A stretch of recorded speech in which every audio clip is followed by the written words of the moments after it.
Today's simple recipe is puff pastry pizza rolls with ham and cheese. Now in this situation we are using a sheet of shop-bought puff pastry, and if you can get it in blocks and roll it yourself, you're gonna get better value for money. And if you can make it, that's ideal, but just bear in mind that won't be that easy of a recipe. Now the first ingredient that we're gonna get on the puff pastry is tomatoes, and in this situation we're using peeled plum tomatoes.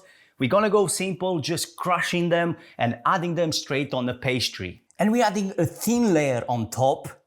You don't wanna go too crazy. Obviously here is a lot more than we need, but you can keep this for future recipes. Now we're following up with cheese, and in this situation I'm using a combination of cheddar cheese and mozzarella, but you can go entirely with cheddar cheese or mozzarella, it's totally up to you. And now we're following up with some finely chopped ham. Now using a pizza cutter, we're gonna cut these into strips in about 1 centimeter thickness.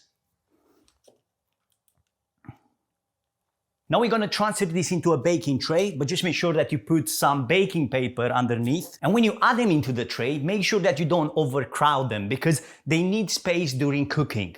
Now in terms of seasoning, because the ham is slightly salty, there is not much salt needed. But I'm gonna add just a pinch across all of them. You can do this before you roll it. If you add it at the end, that's still fine. And also a touch of freshly ground black pepper. And you can very well stop here, but I also want to add a touch of oregano for that Mediterranean vibe. Now egg wash, which is just a whole egg and a dash of water. This will give our puff pastry pizza rolls a nice golden brown color on the outside.